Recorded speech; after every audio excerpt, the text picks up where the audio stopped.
Continuamos con la lectura del libro Rastros de Sangre, Signos de Vida del Dr. Ricardo Castañón Gómez, médico científico, especializado en muchos campos, pero el que nos interesa en este momento es el estudio que ha podido hacer acerca de las diferentes manifestaciones de Cristo a través de las sagradas especies del pan y del vino, lo que llamamos milagros eucarísticos.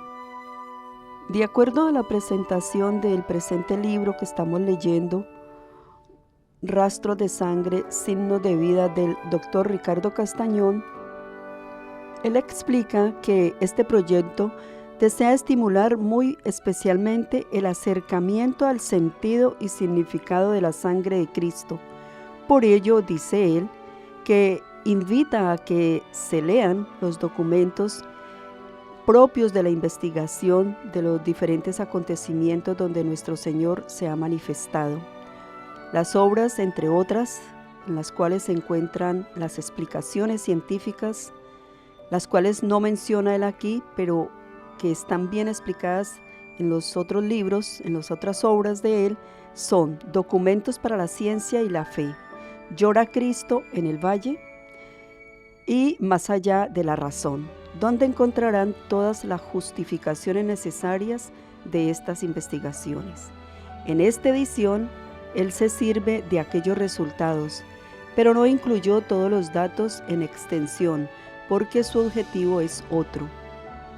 Rastro de Sangre, Signos de Vida, invita al lector a seguir un recorrido apasionante, muy original, deteniéndose en aquellas huellas que se atribuyen al paso de Cristo sobre la tierra. Rastros de sangre en una sábana parecida a aquella a la cual hacen referencia los evangelios. Sangre en hostias consagradas y en imágenes que exudan. ¿De dónde proviene todo ello? ¿A dónde nos conduce? ¿Para qué seguir estos rastros? Si el Hijo de Dios visitó la tierra haciéndose carne, ¿no fascina la idea de ir tras sus indicios? Seguir esas huellas podría conducirnos al descubrimiento de hechos impensados, y tal vez a través de ellos podríamos acercarnos algo más a su esencia. Él es la verdad, Él es el amor pleno. No deja de fascinar la idea de aproximarse a Él más y más, aquí en la tierra, respirando juntos el mismo aire. Claro que la tarea no es por nada fácil, más bien se convierte en un desafío audaz, pues el material de investigación no está libre de polémica. Tenemos, por ejemplo, una sábana santa cuyo contenido en términos de imagen y rastros nos aproxima al Jesús de los Evangelios, pero todavía al referirse al individuo de la imagen se dice el hombre del dolor, el hombre del lienzo, no se dice Jesús. ¿Por qué? Seguir esos rastros desde el punto de vista técnico y científico nos explicará las razones. Pero antes vale la pena introducirse en la indagación tan polémica como resulta de la intención de establecer un diálogo complementario entre la razón y la fe. Sí, es necesario.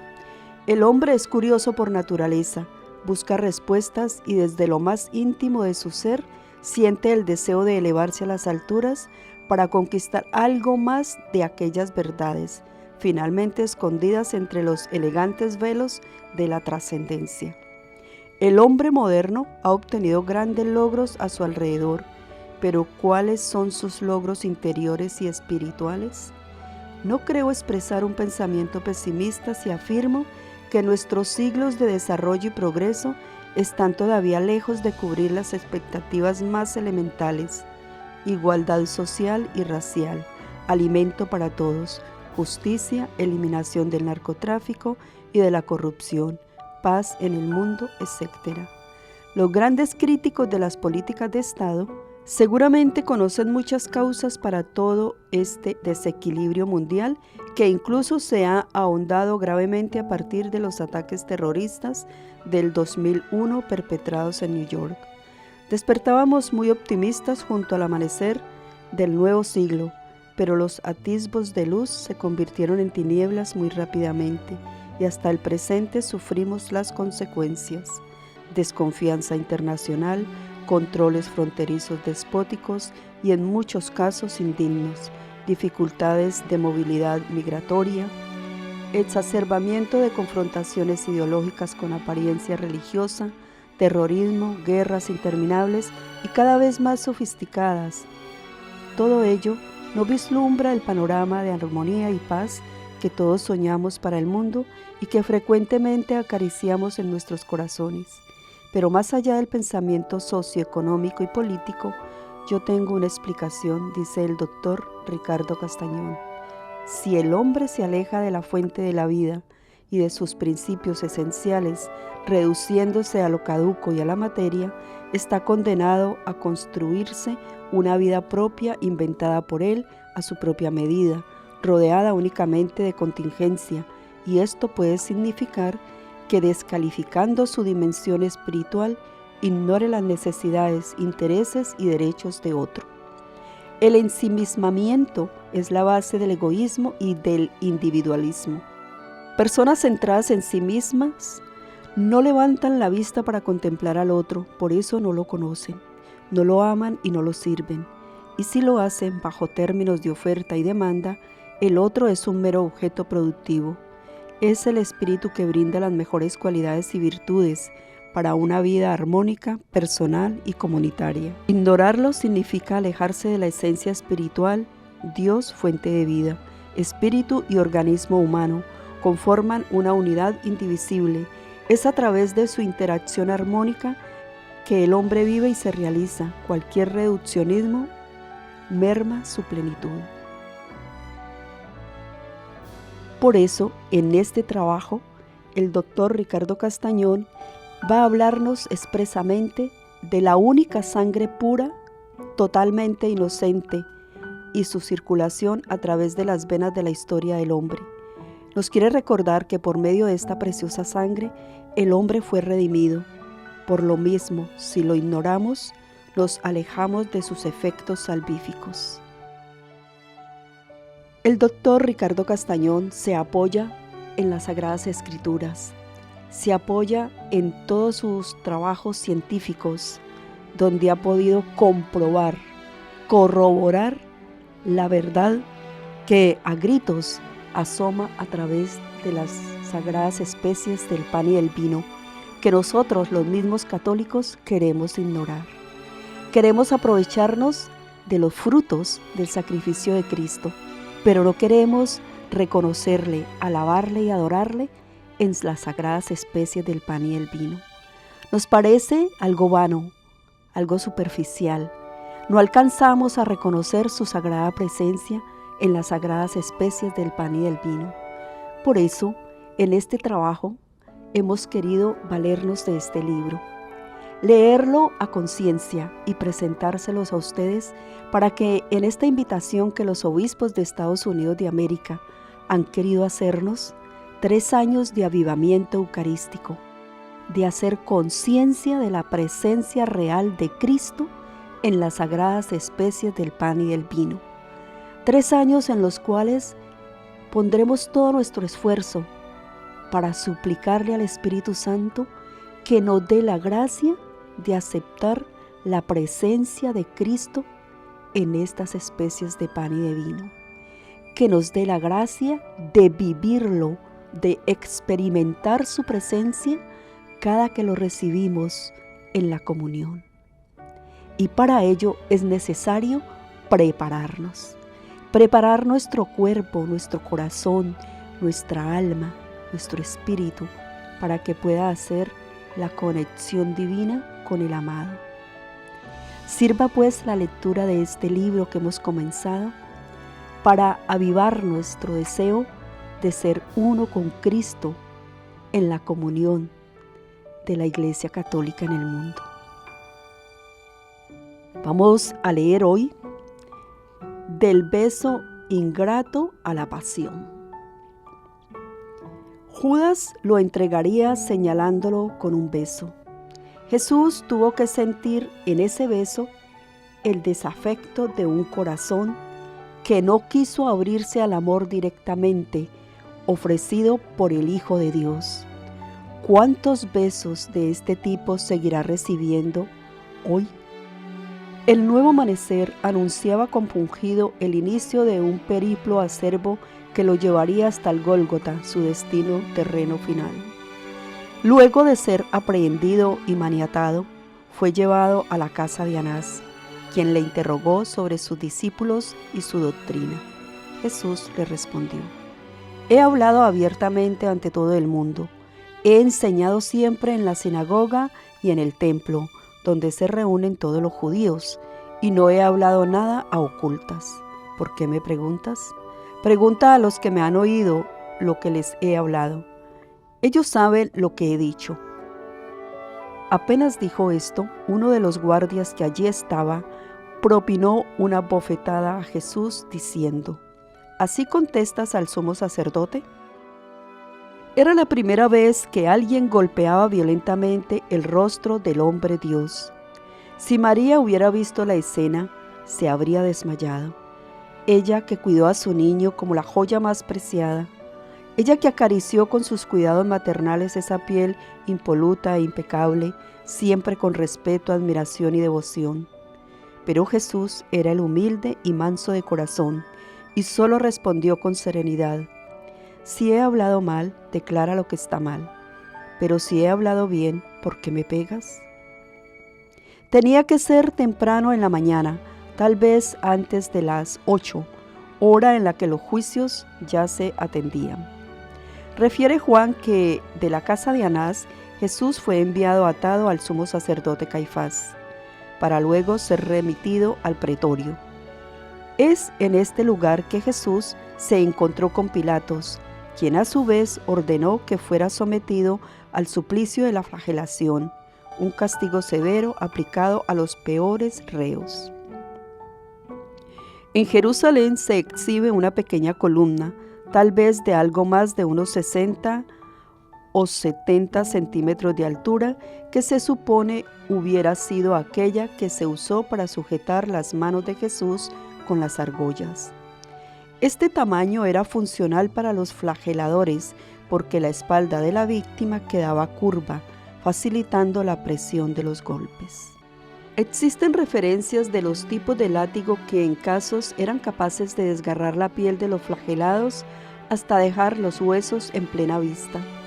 Aquellos que se usaron con Cristo probablemente fueron del tipo flagrum, también conocidos como escorpión. Los datos provienen de los trazos estudiados en la Sábana Santa de Turín. Estos estaban conformados por unas cuerdas en cuyo extremo se aseguraban una variedad de piezas de metal o piedra filosa con esquinas puntiagudas, perfectas para lastimar, suscitando gran dolor. El impacto de los azotes penetraba en la piel con profundidad, arrancando retazos de piel. ¿Podremos imaginar el primer impacto en ese cuerpo santo? ¿Podemos pensar en el mismo sin tener vergüenza de semejante barbarie humana y no sentir pavor al recordar que todo sucedió para liberarnos de aquellos pecados que hoy nos son tan familiares y que en muchos casos hacen inútil todo ese sufrimiento? El látigo cortaba con fuerza hasta el aire. Las manos robustas de los flageladores eran diestras. El cuerpo de la víctima se debilitaba rápidamente, la piel se rasgaba con facilidad y la sangre encontraba espacios cada vez más grandes para derramarse. Las heridas se hacían más hondas y el dolor cada vez más agudo. Él ciertamente oraba perdonando a los que le atormentaban. Temblaba, se retorcía, caía al suelo sin que por ello un solo flagelo se detuviera. Los gemidos tenían que ser audibles para todos, como una plegaria que se levantaba bajo el pavoroso telón de unos inclementes azotes que ignoraban la palabra compasión. El dolor aumentaba cuando escuchaba los gritos de una muchedumbre voraz, sedienta de sangre: que muera, crucifícalo, mientras los sayones fustigaban más y más. Unos pocos curiosos tenían los ojos vidriosos, acorralados por la impotencia. El horror los alejaba del vil escenario. El suelo anónimo, avergonzado ante la tiranía humana, se iba cubriendo de sangre, también de pequeños pedazos de piel y hasta de cabellos, cuando el golpe llegaba a la nuca. La espalda mostraba sus grietas abiertas, gradualmente más numerosas y profundas, como si un rastrillo estuviera trillando el campo. Este es mi cuerpo, esta es mi sangre. Había pronunciado la noche anterior, pero ahora la copa era su propio cuerpo, el vino su propia sangre, y rebalsaba. El pecado de la humanidad necesitaba de más. ¿Podrá esto olvidar alguna vez el buen Hijo de Dios? Cada uno de los pecados de la humanidad estaba tomando posesión de él. Para eso, él generosamente se había ofrecido y venido a la tierra. Para Jesús, la humillación pública se extendía sin clemencia. Pronto iría constatando en carne propia cuán cruel puede ser el ser humano, el mismo al que venía a redimir. Fue despojado de sus ropas, el que había hecho del pudor su elegancia.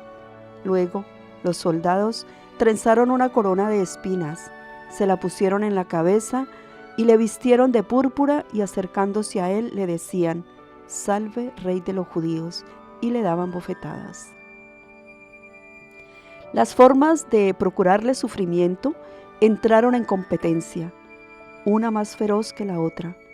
Estaba maniatado y encadenado, jamás pudo levantar una mano para esquivar un golpe. Las cadenas le procuraron muchas caídas, y era el inclemente signo del reo, del culpable, del miserable, que merecía la muerte.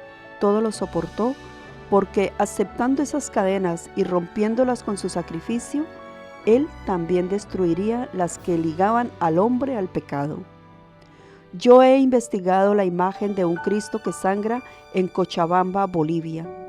De ella hablaré en capítulos posteriores, pero no puedo dejar de comunicar al lector que en el lugar donde la imagen tiene confeccionada la corona de yeso, hemos descubierto no solo costras provenientes de tejido humano, sino que también los expertos que me ayudaron en la indagación encontraron la punta de una espina, que además por su estructura molecular corresponde a una proveniente de un país árido y cuya especie no existe en este país. Estos y otros datos, como el hecho de haber encontrado en la misma imagen sangre humana alterada a causa de golpes y hematomas, me ha obligado a pensar en lo que ha sido este momento de suplicio para Jesús. ¿Por qué tendrían que sangrar hoy tantas imágenes y exudar también sangre hostias consagradas? No es un dogma de fe creer que una imagen sangre, pero pensando en un Dios que ha hecho todo por salvar a la humanidad, estas efusiones modernas suscitan en mí respeto y gratitud, pues entiendo que aún hoy, en formas distintas, Cristo, el Hijo de Dios, se sigue entregando. Muchos hombres de hoy no le ponen una caña como un ficticio cetro de rey, ni le escupen en la cara como en esos instantes, pero ignoran su pasión, no lo conocen, no lo aman y no le sirven. No son pocos los que lo crucifican intelectual y moralmente. Tal vez no comprenden que despreciando su oblación, lo siguen crucificando como aquellos del ayer. En Juan 19, 16 al 18 leemos: Tomaron pues a Jesús, y él, cargando con su cruz, salió hacia el lugar llamado Calvario, que en hebreo se llama Gólgota, y allí le crucificaron, y con él a otros dos, uno a cada lado, y Jesús en medio. Jesús había hecho un recorrido largo llevando su cruz.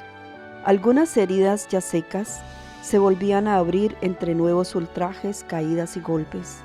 Estremece pensar en el momento en el cual se sujetan sus manos y sus pies con clavos, y que el cuerpo, lastimado, sería luego levantado hasta alcanzar su postura final.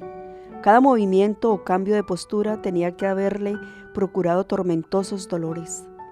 Llegaba el momento final, la cruz se levantaba, uniendo el cielo y la tierra. Sus brazos extendidos, aunque adoloridos y sangrantes, motivados por su inagotable amor a la humanidad, abrazaban aquel mundo que lo estaba rechazando. al pie su madre crucificada en el alma y con una espada que le atravesaba el corazón.